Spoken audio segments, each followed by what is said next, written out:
Melina, do you have a second? Hey, Jonah. You're still at work now, correct? What's going on? This is about that dress for Katie and her upcoming birthday. Your mom wants to know about it. Did you finish up with it yet? Oh, right. I heard that the dress has been finished up and is ready to go. Next Monday I'll have the day off work, so that's when I'll have time to head out and go get it. Is there something my mom wanted with it? You of all people know that your mom doesn't really talk with you much, but she told me that this is your first time dealing with a child's dress, right? And, well, she got in touch with me to ask if you'd be able to have everything ready by the time of Katie's birthday. I see. And another thing, tonight after I finish work, I'm going back over to my parents' place and I'll be staying the weekend there. What? Is there something going on there? I just heard that my sister is bringing my niece home for once and I'll be able to see her again. And, well, I can't let a chance like that slip through my fingers, right? So it's May that'll be coming, right? I see. What? It's nothing. I'm just wondering if she'll be asking for more expensive toys this time or not. And so what if she does? She's my cute little niece, so what's wrong with me treating her to some gifts? Well, you never really do things like that for your own daughter, Katie. Well, besides her birthday and Christmas, there's no other important times of the year for her, right? Whatever, Jonah. Even though I'm bringing this up again, you're still not getting my point. Huh? Well, so be it. I'm going back to work now.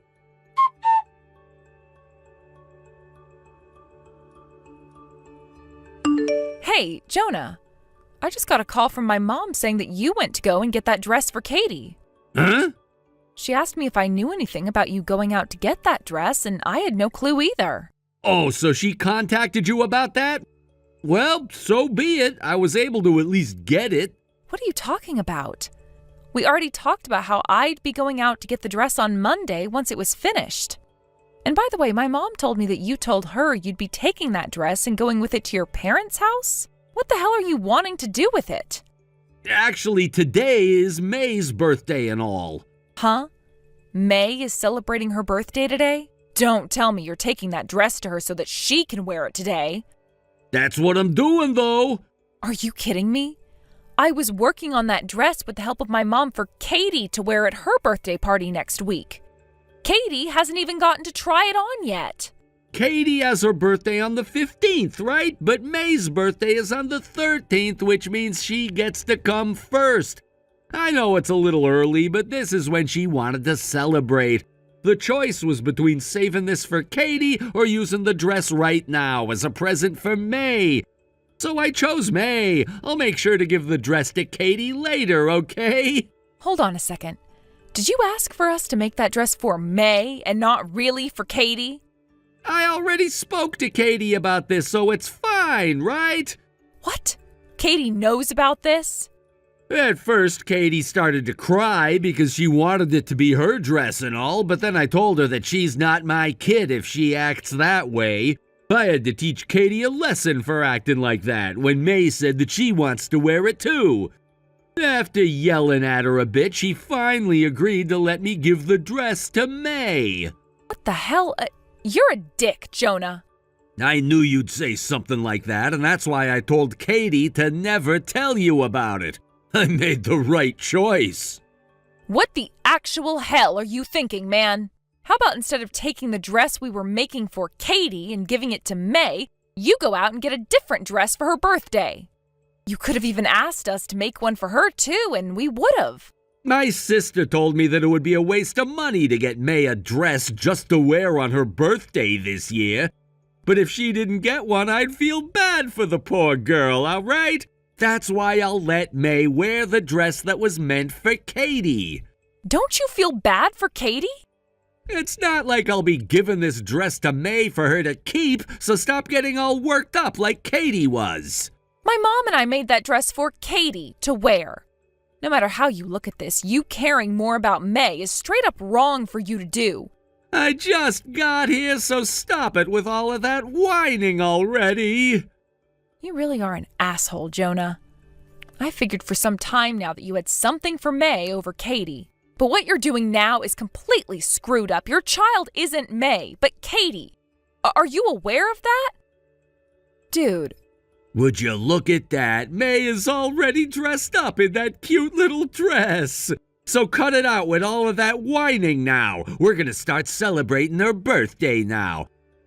You and Katie were never invited, so don't even try coming out here. Even if we were invited, we wouldn't be going there. Is that right?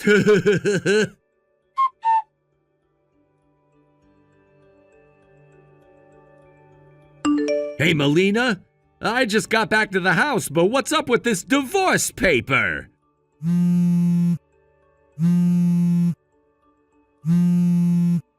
Well, you're home already. I thought that you'd just stay there at your parents' house and get married to your sister so you could have May as a daughter.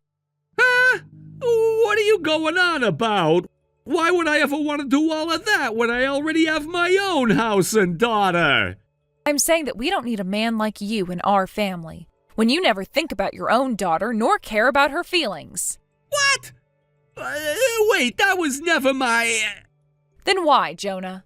Why would you go out and take that dress my mom and I worked so hard on for Katie and bring it out for May to wear instead on her birthday? I was just letting her borrow it. And by the way, I brought it home with me for Katie.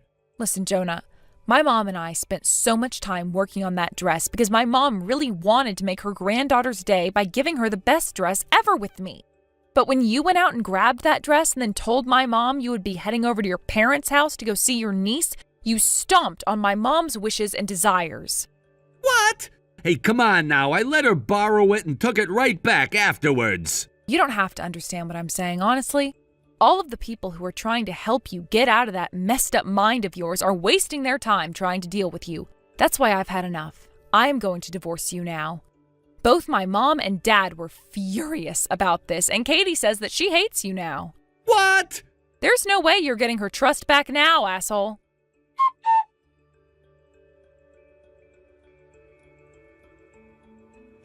Hey, Melina, what the hell is that picture you just posted on your Instagram? If it isn't Jonah. Long time no see. It's been 2 months now since we had that divorce, so what do you want from me? I'm talking about Katie's birthday. That dress she's in. The one you just posted her wearing on your Instagram.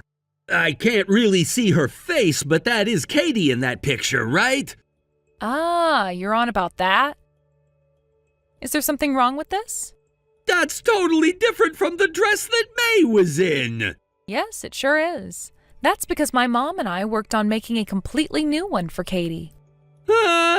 It takes about 1.5 months to make a dress sometimes, and so for Katie, she had to wait 2 months before she could have her birthday party. She was finally able to enjoy her birthday. Why? I gave you back the dress that I had May wear. Yeah, you did give that one back. After learning about what went down from both your parents, your brother-in-law was pretty upset about what you did, right? What?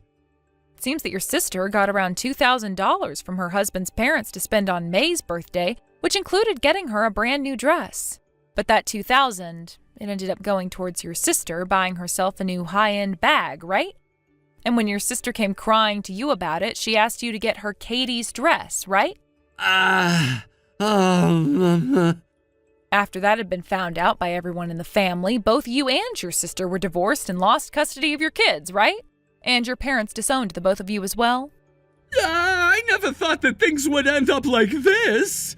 And that is why I really don't care about what's happened to you since then, Jonah. What are you talking about? Well, there was something else I heard about that really pissed me off to the point of losing all interest in you. What?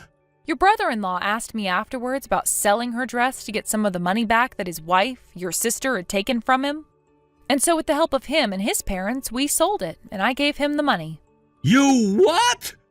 Thankfully, however, your parents had a beautiful old dress lying around from long ago that they said could be resized and given to Katie for her birthday. And that's where my mom and I stepped in and started to break that dress down and turn it into something completely new for Katie. And that's why that dress in the picture is totally different? Yep. My mom and I were forced to make another dress in the end, but the silk from your mom's old dress turned out to be some of the best material ever, and we put it to very good use. So that's the one thing I can be thankful for from all of this. What the heck? I was forced into giving up a lot of my savings because of my sister's poor spending habits, and now we're having to pay for both Katie's and May's child support, so all of the money I had is draining away. If you had the money to make up a new dress like that, you could have used some of it to help me out. Hey, everyone has cut ties to you, right? Do you understand what those words mean? Are you aware that you have nobody that wants to be around you anymore? But Melina, my older sister won't even get a freaking job. After the divorce, she forced her way into this tiny apartment I was forced to get. All day long, she just sits around being lazy and is using up all of the water and electricity. She's also eating all of the food I get within days. She'll even order delivery all the time and use up my money on it. I'm not able to save a damn penny anymore. Why the hell? I always assumed that your love for May over Katie was due to how much you were attached to your older sister ever since we started to date. What? But I guess you really do just let her have her way with you, huh? Shut the hell up! If you can't understand how hard things are for me, you shut the hell up! Sure, you don't have to tell me twice. What? You just wanted to ask about Katie's dress, right? Any other talk is just a waste of our time now.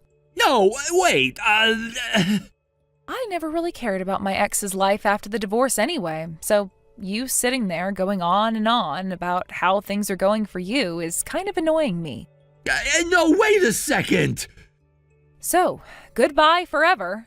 No, wait, I didn't want to annoy you. Actually, I wanted to ask if you could ask for a little less from me in child support every month.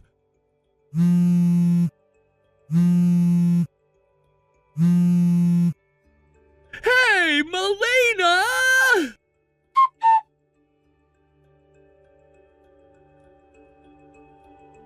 The request to reduce child support came up in the very last moment. At this point, the amount had already been set at the minimum allowable, so the fact that my ex-husband is asking for an even greater reduction just indicates how cornered he must feel.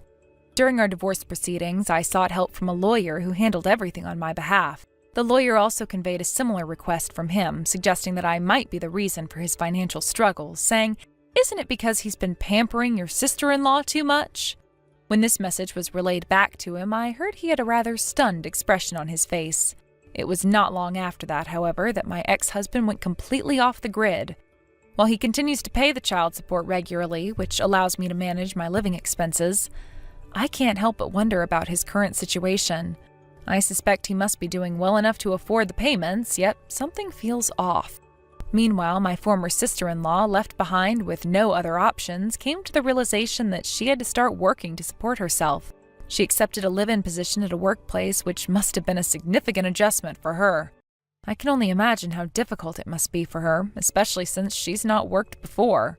The transition from a life of comfort to one filled with the harsh realities of daily labor has been hard on her. Reports indicate that she's struggling tremendously with this new reality. The initial excitement of independence quickly wore off, and she's been crying daily, overwhelmed by the demands of her new job. The hard work and exhaustion are evidently taking a toll on her both physically and emotionally. She's facing a steep learning curve, dealing with responsibilities that she had previously avoided. It's almost as if she's had to awaken from a long, cozy dream into a cold and unforgiving reality. I can't help but reflect on how differently she viewed her life before all this chaos ensued. She once lived comfortably, perhaps a bit too comfortably, thanks to the support of my ex-husband. Now she's facing the consequences of their decisions and lifestyle choices. I genuinely feel sorry for her. The job she's taken is no walk in the park. It demands not just physical effort, but also mental fortitude, and she seems to be struggling with both aspects. It's heartbreaking to think that someone I once called family is now in such a painful situation. Yet, as much as I empathize with her plight, I also recognize that this may serve as a harsh lesson. Life does not always go according to our plans, and when faced with adversity, we often discover strengths we never knew we had. Perhaps this experience will force her to grow and mature in ways she hadn't anticipated. While it's sad to see her suffering, I hope that she eventually finds a way to cope with and thrive in her new environment. On the other hand, my ex-husband's behavior continues to baffle me. One moment, he's pleading for a decrease in child support, and the next, he disappears entirely. It's clear he's under significant stress, and I can only guess the circumstances that led him to this point. Did he mismanage his finances? Did he make choices that put him in a compromising situation? Regardless, he's made it clear that he's unable to handle his responsibilities. The lack of communication from him raises many questions. Is he simply overwhelmed, or is he attempting to escape from his obligations? Either way, I have to keep moving forward. I have to focus on my life and my children's well-being. While his decisions affect us, I can't allow them to define our future. I'm committed to providing for my children and ensuring that they have a stable and nurturing environment. Their needs must come first. Looking back, I realize how crucial it is to have a support system in times of turmoil. Whether it's friends, family, or colleagues, having people to lean on during challenging times makes a significant difference. Although my former sister-in-law may not have had the same network, I hope she finds her footing soon. Perhaps she can reach out to others in her workplace or community for support. It's vital for her mental health to have someone to talk to, someone who can understand what she's going through. In the meantime, I will continue to navigate this new chapter in my life, one step at a time. I know I have to remain strong, not just for myself, but also for my children. They look to me for guidance and stability, and I refuse to let them down. While life has thrown its challenges our way, I remain hopeful that brighter days are ahead. After all, resilience is built through adversity, and I am determined to emerge stronger on the other side of this situation. As for my ex-husband and former sister-in-law, I can only hope that they find a way to confront their respective realities.